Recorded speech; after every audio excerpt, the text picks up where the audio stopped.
Welcome back to the things that bother me. If you've been here before, you already know this channel doesn't chase easy topics or comfortable narratives. It goes after the things people feel, notice, and live with, but don't always hear said out loud. And if you're new here, just understand this. We don't filter reality to make it easier to accept. We break it down so it's easier to see.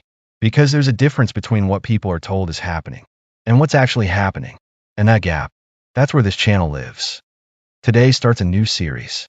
America, the damage is permanent. This isn't just another video. This is the beginning of a series that's going to take a step back and look at the bigger picture. The kind of picture you don't get from headlines, sound bites, or quick reactions. Because what's been happening in America isn't just political noise. It's not something that resets every few years. It's not something that disappears when attention shifts. It's deeper than that. This series is about the kind of damage that settles in, the kind that reshapes how people think, how systems function, and how the country operates going forward. Not temporary disruption, structural change. Over the next several episodes, we're going to break that down layer by layer. The division that no longer closes, the collapse of shared reality, the erosion of rules and institutions, the shift in accountability, the widening gap between people, and the long-term consequences that don't just fade over time. Because this isn't about what might happen. It's about what's already happened and what's not going back. And by the time we reach the final episode, everything connects into one clear conclusion. This isn't temporary. Episode 1, the divide that won't close. We're starting with something everyone can feel, but not everyone fully understands. Division. Not disagreement, not debate, something deeper. Because what's happening now isn't just people seeing things differently. It's people no longer sharing the same reality at all. You can see it everywhere. Conversations that don't happen anymore. Relationships that quietly shift or break. A constant sense of tension, even when nothing is being said. Something changed. And in this first episode, we're going to break down exactly what that is. How disagreement turned into division. How division turned into separation, and why this isn't something that simply comes back together over time. This series isn't here to make things comfortable. It's here to make things clear. So if you're ready to look at this without filters, without distractions, and without pretending things are going back to the way they were, let's get into episode 1, the divide that won't close. Series, America, the damage is permanent. Episode 1, the divide that won't close. There was a time, not perfect, not without conflict, when Americans could argue and still recognize each other as part of the same whole. Disagreements were sharp, sometimes even bitter, but they existed within a shared framework. People believed, at some level, that the other side was still operating in good faith. That even if they were wrong within the same reality. That framework is gone. What replaced? It isn't just division. It's something more complete, more entrenched, and far more dangerous. It's a separation that doesn't rely on geography or physical borders, but on perception, identity, and belief. Two versions of America now exist, side by side, overlapping in space, but completely disconnected in understanding. And the most unsettling part isn't that this happened. It's how normal it feels now. The tension, the distrust, the immediate assumption that the other side isn't just mistaken, but fundamentally flawed. It's become routine, expected, almost invisible in its consistency. What once would have been alarming is now background noise. People keep waiting for a turning point, a moment where things reset, where the temperature drops, where people come back to center, where some shared understanding is rebuilt. But that expectation is built on an assumption that no longer holds. That this is temporary. It's not. This isn't a spike in division. This isn't a reaction that fades. This isn't something that gets resolved through a single election cycle or a change in leadership. Because what's broken isn't just political alignment. It's trust, perception, and the very idea of a shared national identity. This is not a disagreement that can be negotiated. This is a divide that has settled in. This is the divide that won't close. Section 1. Disagreement versus division. There was a time when disagreement implied a shared baseline. Two people could argue intensely, even passionately, and still operate under the assumption that both sides were grounded in reality and motivated, at least in part, by a desire to improve something. That assumption created space. Space for debate, for compromise, for eventual resolution. Division eliminates that space. Because division doesn't just question ideas, it questions intent. It reframes disagreement as something more hostile, more deliberate. The other side isn't just seen as incorrect. They're seen as acting with bad motives, or worse, with harmful intent. That shift transforms the entire dynamic. Once you believe the other side is not just wrong, but dangerous, compromise stops being reasonable. It starts to feel like surrender. And that's exactly where things are now. The language has changed. The tone has hardened. The idea that two opposing viewpoints can coexist within a functioning system has been replaced with something more rigid, more absolute. This isn't about finding middle ground anymore. It's about preventing the other side from winning. And when that becomes the goal, division stops being a condition and becomes a strategy. Section 2. Identity replaced ideology. At some point, politics stopped being a set of positions and became something far more personal.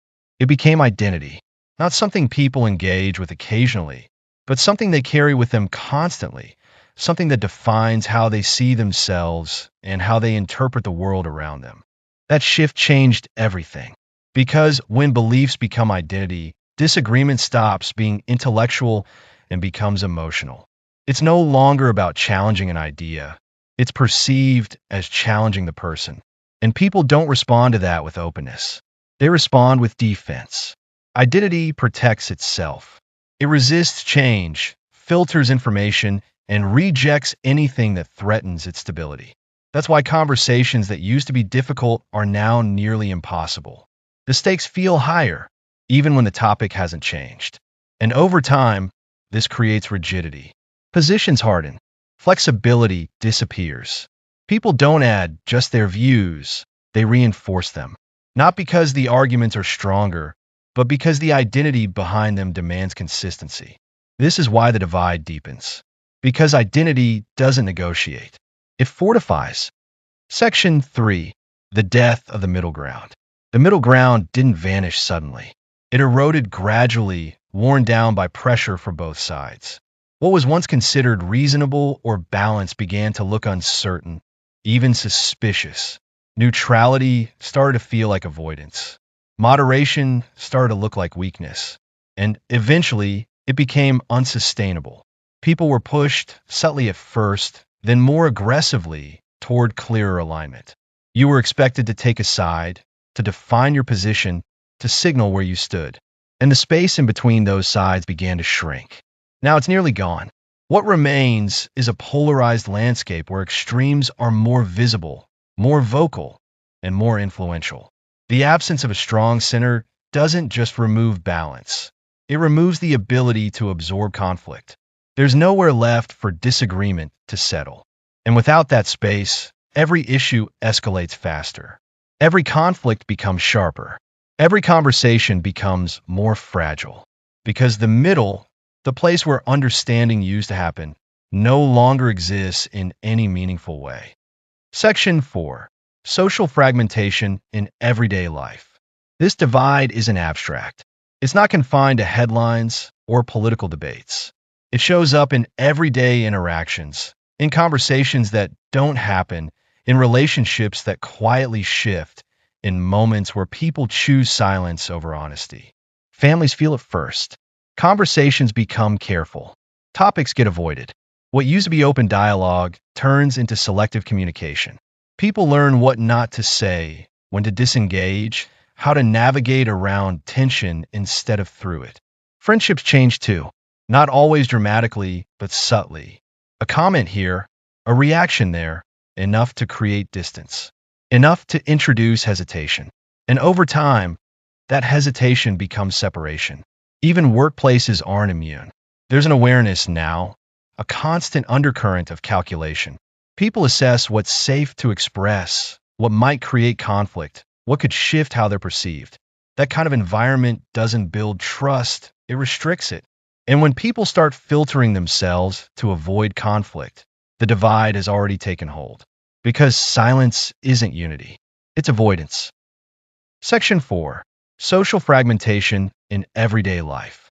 This divide isn't abstract. It's not confined to headlines or political debates. It shows up in everyday interactions, in conversations that don't happen, in relationships that quietly shift, in moments where people choose silence over honesty. Families feel it first. Conversations become careful. Topics get avoided. What used to be open dialogue turns into selective communication. People learn what not to say, when to disengage, how to navigate around tension instead of through it. Friendships change too, not always dramatically, but subtly. A comment here, a reaction there, enough to create distance, enough to introduce hesitation. And over time, that hesitation becomes separation. Even workplaces aren't immune. There's an awareness now, a constant undercurrent of calculation. People assess what's safe to express, what might create conflict, what could shift how they're perceived. That kind of environment doesn't build trust, it restricts it. And when people start filtering themselves to avoid conflict, the divide has already taken hold. Because silence isn't unity, it's avoidance. Section 5. The rise of us versus them. Every divided society eventually simplifies itself into two categories, us and them. It's a reduction that makes complex issues easier to process, but far more dangerous to live within. Because once that framework takes hold, nuance disappears. People stop evaluating ideas individually and start grouping them by origin. If it comes from them, it's suspect. If it comes from us, it's accepted. That kind of thinking isn't analytical, it's instinctive, and it spreads quickly. It shows up in language, in tone, in assumptions.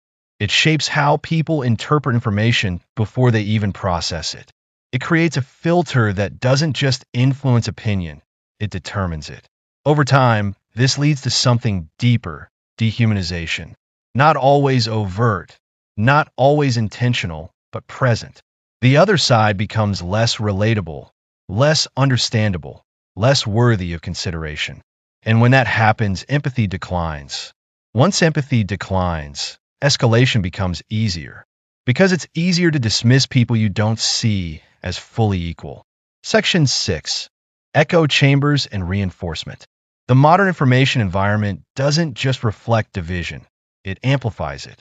People no longer consume information from a shared pool. They select sources that align with their views, often without realizing how narrow that selection has become. And those sources reinforce. They repeat, refine, and strengthen the same narratives over and over until those narratives feel not just accurate, but obvious. Over time, this creates a feedback loop where belief and information support each other continuously. Stepping outside that loop becomes uncomfortable. Contradictory information doesn't just challenge ideas, it disrupts the entire structure those ideas are built on. So it gets rejected, not necessarily because it's false, but because it doesn't fit. This creates parallel realities. Two people can look at the same event and come away with completely different conclusions, not because they interpreted it differently, but because they experienced it through entirely different informational frameworks. And when that happens, communication breaks down, because you're no longer debating perspectives. You're debating realities. Section 7. The collapse of shared experience. A country isn't just held together by laws or institutions. It's held together by shared experience. Moments that create a sense of collective understanding. Events that, regardless of interpretation, are recognized as significant in the same way. Those moments are disappearing. Now, even major events are filtered through divided perspectives. What one group sees as important, another dismisses. What one group views as obvious, another questions entirely. There is no common lens anymore.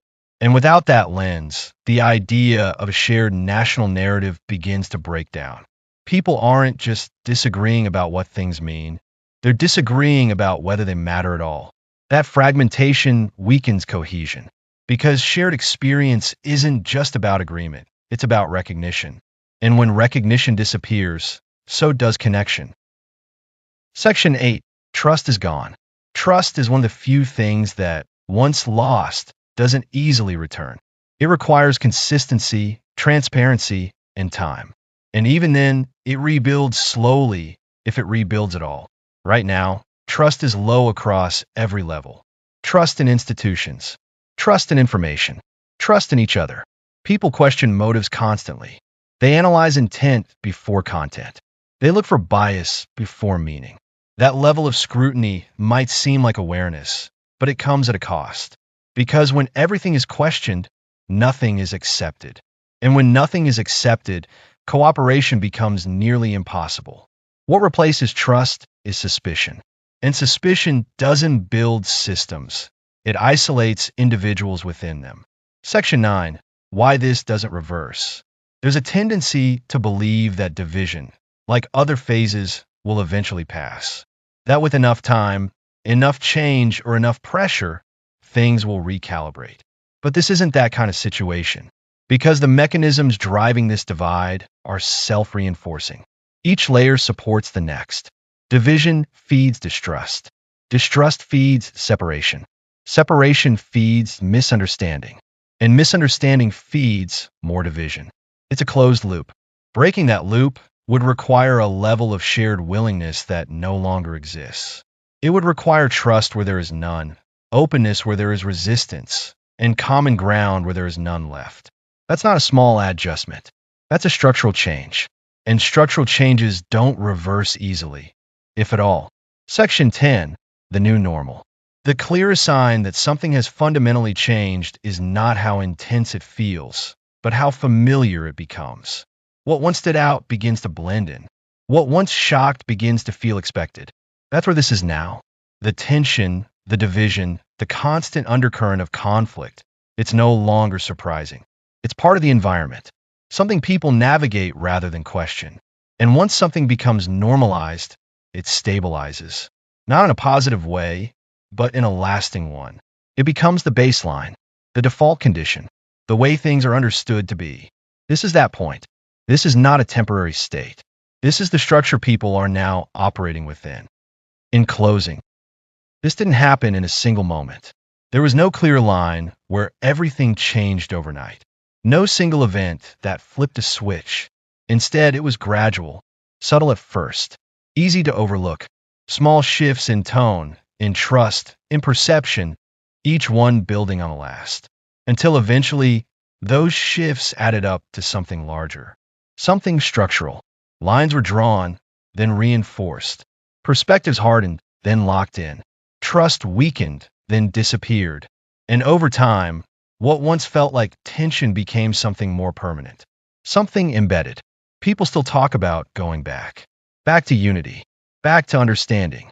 Back to a version of the country that felt more connected, more stable, more shared. But that idea depends on something critical, that the foundation those things were built on still exists. It doesn't. Because when trust erodes, it doesn't just pause. It changes how people interact permanently.